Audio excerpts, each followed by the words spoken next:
ఈ thyroid cancer అనేది ఈ మధ్య కాలంలో ఎక్కువగా డిటెక్ట్ అవుతుంది. ఎందుకు అంటే మనకి అల్ట్రాసౌండ్ అనే ఒక ఇన్వెస్టిగేషన్ ఎక్కువగా అవైలబుల్ ఉంటుంది. జనాల్లో అవగాహన పెరిగింది. ఈజీ అవైలబిలిటీ ఆఫ్ అల్ట్రాసౌండ్ మనం ఎక్కడంటే చేసుకోవచ్చు. ఈ రొటీన్ హెల్త్ చెకప్స్‌లో ఇన్సిడెంటల్‌గా దొరుకుతున్నాయి. సో, ఇన్సిడెంటల్‌గా కూడా మనకొక నాడ్యూల్ దొరికితే దానిలో chances of having thyroid cancer is hardly 1% అండి. అంటే ఎవరైనా 100 మందిలో చేస్తే ఒక పర్సన్‌కి థైరాయిడ్ క్యాన్సర్ అయ్యే అవకాశం ఉంది. థైరాయిడ్ క్యాన్సర్ వచ్చినా అది ఎలా నిర్ధారిస్తారు అనేది మనం తెలుసుకుందాం. థైరాయిడ్ క్యాన్సర్ వచ్చింది అని ఎలా నిర్ధారిస్తారంటే ultrasound and FNAC. Ultrasound, FNAC అనగా అంటే ఏంటంటే అల్ట్రాసౌండ్ ద్వారా థైరాయిడ్ గ్రంథిని స్కాన్ చేసుకొని దాని లక్షణాలు మనకొక థైరాయిడ్ రిపోర్టింగ్ సిస్టమ్ అని ఇస్తారు. దానిలో మనం దాన్ని రిపోర్ట్ చేస్తారు మన రేడియాలజిస్ట్ అని. థైరాయిడ్స్ 1, 2, 3, 4, 5 అని. సో, అది ఆ స్కోరింగ్‌ని బట్టి ఆ నాడ్యూల్ అంటే ఆ సిస్టో అది ఆ థైరాయిడ్‌లో వచ్చిన మార్పు చేర్పులు క్యాన్సర్ అయ్యే అవకాశం ఉండొచ్చు అని అది. దాన్ని బట్టి సస్పెక్టెడ్ అంటే ఎవరైతే థైరాయిడ్స్ 5, 4 అలా నాడ్యూల్స్ ఉంటాయి వాళ్ళకి ఎఫ్ఎన్ఏసి చేయడం జరుగుతుంది. ఆ ఎఫ్ఎన్ఏసిలో గనుక మనకి మళ్ళీ ఒక రిపోర్టింగ్ సిస్టమ్ ఉంటుంది. Scoring system. That is called Bethesda system. ఆ బెథెస్డాలో కూడా 1 to 6 ఉంటాయి. 4, 5, 6 అనేవి ద ఛాన్సెస్ ఆఫ్ మాలిగ్నెన్సీ అంటే క్యాన్సర్‌గా మారే అవకాశం ఖచ్చితంగా క్యాన్సర్ కాదు ఎక్కువగా ఉంటాయి. సో, అలాంటి పేషెంట్స్‌ని ఫర్దర్‌గా మేము సర్జరీకో లేకపోతే అబ్జర్వేషన్‌కో ప్లాన్ చేస్తాం. అది depending on their risk factors and age factors అండి. సో, నెక్స్ట్ మనం థైరాయిడ్ క్యాన్సర్ లక్షణాలేంటి? సో, సర్వసాధారణంగా థైరాయిడ్ క్యాన్సర్ లక్షణాలంటే థైరాయిడ్ గ్రంథి సైజ్ పెరగటం అండి, మాటలో మార్పు రావటం, వాయిస్ చేంజ్ అంటారు. లేదు అంటే ఇంతకుముందు నాడ్యూల్ సైజ్‌కి ఇప్పుడు నాడ్యూల్ సైజ్‌కి అల్ట్రాసౌండ్ గనుక మీరు రిపీటెడ్‌గా చేసుకున్నప్పుడు ఆ నాడ్యూల్ సైజ్ పెరగటం, దాని షేప్ పెరగటం, దానిలో కొన్ని మార్పు చేర్పులు తెలవటం. అది కాకుండా కామన్ పబ్లిక్‌లో సిమ్టమ్స్ అనేవి ఎలా ఉంటాయంటే వాయిస్ చేంజ్, స్వాలోయింగ్ డిఫికల్టీ, అప్పుడప్పుడు కొంచెం మింగటానికి అడ్డుపడినట్టు అండ్ థైరాయిడ్ గ్రంథి మనకి పెద్దగా పెరిగి బయటికి కనిపిస్తున్నాం. ఇవన్నీ మనకి థైరాయిడ్ క్యాన్సర్ సిమ్టమ్స్ అండి. వీటిని నెగ్లెక్ట్ చేయకుండా ఖచ్చితంగా మనం ఇమీడియట్‌గా డాక్టర్‌ని కన్సల్ట్ అయితే ఒక సింపుల్ అల్ట్రాసౌండ్‌ని బట్టి మనం ఆ అల్ట్రాసౌండ్‌లో వచ్చే థైరాయిడ్ స్కోరింగ్‌ని బట్టి తెలుసుకోవచ్చు. ఇది థైరాయిడ్ క్యాన్సర్ సంబంధిత మార్పు చేర్పులా కాదా అనేది. ఎఫ్ఎన్ఏసిఐ అల్ట్రాసౌండ్ అయ్యాక దీని ట్రీట్మెంట్ విధానం ఏంటంటే జనరల్‌గా ఎవరికైతే సస్పిషన్ హై రిస్క్ ఉంటుందో depending on the size of the nodule either we go for hemithyroid అంటే సగం గ్రంథి తీసేయటం. కొంతమందిలో high risk features are size of the nodule పెద్దగా ఉన్నప్పుడు టోటల్ థైరాయిడెక్టమీ చేయడం జరుగుతుంది.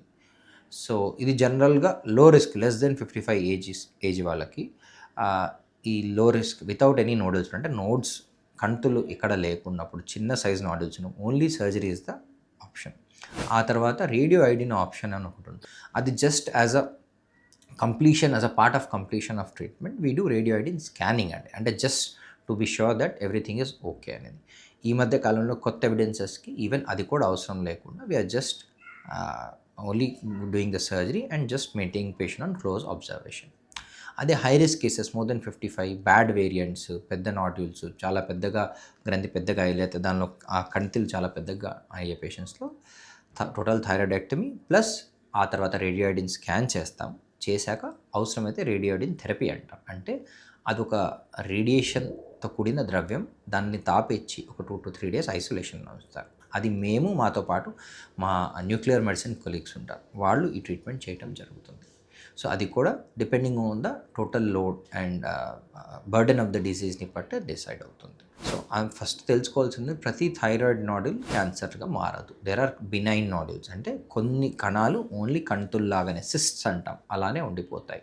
వాటికి ఒకవేళ గనుక సైజ్ పెరుగుతున్నట్టయితే కానివ్వండి, దానివల్ల ఏమైనా కాస్మెటిక్ డిఫార్మిటీస్ అంటే చూడడానికి ఇబ్బందికరంగా ఉన్నప్పుడు, ఇంకా మనకి శ్వాసకోశ రిలేటెడ్ సిమ్టమ్స్ అంటే కొలాయిడ్ గోయిటర్ అంటాం. అలా అంత పెద్దగా అయినప్పుడు దానికి సర్జరీ చేయడం జరుగుతుంది. అదర్వైజ్ స్మాల్ సిస్ట్ అండ్ నాడ్యూల్స్‌కి we can carry ahead with observation. ఈ మధ్య కొత్త రకమైన వైద్యం రేడియో ఫ్రీక్వెన్సీ అబ్లేషన్ అనేది కూడా ఒకటి వచ్చింది. దాని ద్వారా చిన్న చిన్న నాడ్యూల్స్ ఏవైతే ఉన్నాయో వాటిని మేము రేడియో ఫ్రీక్వెన్సీ ద్వారా కూడా అబ్లేట్ చేస్తాం. ఇది కాకుండా కూడా కొంతమంది స్కార్లెస్ సర్జరీ అని ఈ మధ్య వస్తున్నారు. అలాంటి చికిత్స ఏంటంటే మా దగ్గర రోబోట్ అవైలబిలిటీ ఉండటం వల్ల we are doing robotic thyroid surgery.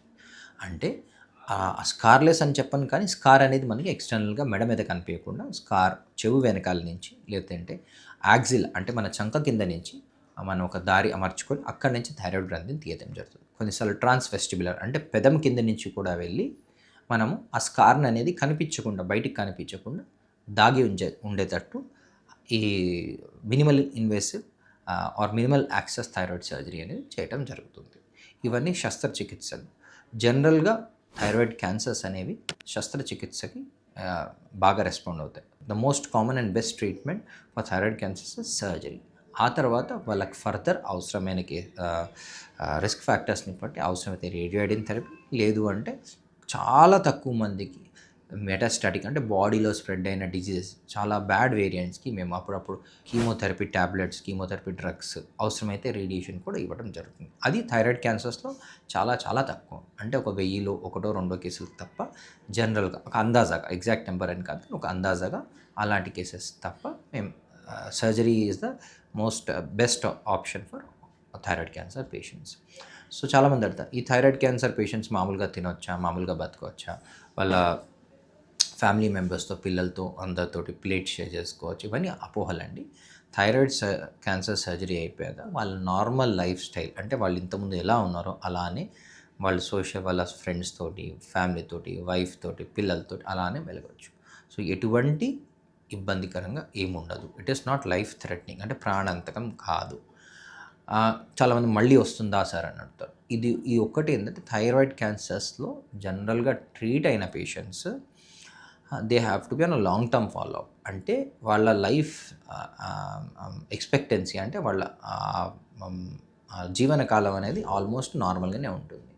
So వాళ్ళు ఉన్నంతకాలం వాళ్ళు ఏంటంటే 6 నెలలకు ఒకసారో, సంవత్సరానికి ఒకసారి ఒక ఫాలో అప్ విజిట్ చేస్తూ ఉండాలి. ఇనీషియల్గా ఫస్ట్ 1-2 ఇయర్స్లో 3 మంత్స్కి ఫాలో అప్ చేస్తూ ఉంటారు depending on the risk factors. ఆ తర్వాత 6 నెలలకు ఒకసారి, ఆ తర్వాత సంవత్సరానికి ఒకసారి వాళ్ళు డాక్టర్ దగ్గరికి వచ్చి ఒక సింపుల్ బ్లడ్ టెస్ట్, అల్ట్రాసౌండ్ ఇవి చేసుకుంటే సరిపోతుంది. సో ఈ జనరల్గా ఈ పేషెంట్స్ ఒక 10 ఏళ్లకో, 15 ఏళ్లకో, లేదా 5 ఏళ్లకో, 2 ఏళ్లకో depending on their disease burden they can come with small recurrences అనగా థైరాయిడ్ గ్రంథి మళ్ళీ పెరగదు, కానీ ఆ రక్తంలో ఉన్న కణాలు కొన్నిసార్లు చిన్న చిన్న కంతుల్లాగా అంటే నోడ్స్ అంటాం, ఆ నెక్ నోడ్స్ లాగా ఉండవచ్చు. అది కనుక వాళ్ళు రెగ్యులర్ ఫాలోఅప్లో ఉండి పేషెంట్ చొరవ తీసుకొని ఏమైనా ఇబ్బంది వచ్చినప్పుడు ఏమంటే డాక్టర్ని కన్సల్ట్ చేయగలిగితే లీస్ట్ పాసిబిలిటీ అంటే జస్ట్ స్మాల్ ఎక్సీషన్ బయాప్సీ లాగా, లేదు అంటే కొన్నిసార్లు లిమిటెడ్ నెక్ డిసెక్షన్ లాగా, లేదు అంటే కొన్నిసార్లు రేడియోఐడిన్ అబ్లేషన్ అంటే డైరెక్ట్ రేడియోఐడిన్ మందుని తాగిచ్చి కూడా మనం ట్రీట్మెంట్ చేయవచ్చు. So recurrences are possible. అంటే ఇలాంటి పేషెంట్స్లో రికరెన్సెస్ వస్తాయి. ఆ రికరెన్సెస్ వచ్చినా వాటికి భయపడాల్సిన అవసరం లేదు. సో బికాస్ ఈ డిజీజ్ ప్రోగ్రెషన్ అనేది చాలా స్లోగా ఉంటుంది. అంటే మన బాడీ రోగనిరోధక శక్తి బాగుంటుంది. థైరాయిడ్ క్యాన్సర్స్ అనేవి ప్రాణాంతకం కాదు కాబట్టి పేషెంట్స్ దాదాపు వాళ్ళ 80-70 ఏళ్ళ దాకా బతుకుతారు. కాబట్టి ఒకవేళ అర్లీగా వచ్చి ఉంటే వాళ్ళలో ఈ రికరెన్స్ ఛాన్సెస్ అనేవి కొంచెం ఎక్కువగా ఉంటుంది. అదే లేట్ స్టేజ్ ఆఫ్ లైఫ్లో వచ్చి ఉంటే కనుక the number of years between the disease free survival and life expectancy is less. అందుకనే వాళ్ళకి ఈ రికరెన్సెస్ అనేవి కొంచెం తక్కువగా అబ్జర్వ్ చేయొచ్చు. సో ఇవంటి థైరాయిడ్ క్యాన్సర్స్ గురించి. మీకు గనుక ఎటువంటి థైరాయిడ్ ప్రాబ్లం ఉంటే కనుక ఖచ్చితంగా మమ్మల్ని కన్సల్ట్ చేయొచ్చు. థైరాయిడ్ క్యాన్సర్ సర్జరీ అనేది ఎమర్జెన్సీ కాదు. అలానే if it done in safe hands అంటే రెగ్యులర్ హై వాల్యూమ్ సర్జన్ అంటే ఎవరైతే రెగ్యులర్గా ఈ థైరాయిడ్ క్యాన్సర్ రిలేటెడ్ సర్జరీస్ చేస్తూ ఉంటారో the complication rates are very less. So please consult a specialist when you have thyroid related symptoms. So మీకు thyroid cancer related ఇబ్బందులు ఏమైనా ఎదురైతే ఖచ్చితంగా మమ్మల్ని కన్సల్ట్ చేయండి. We are there to help you. Thank you.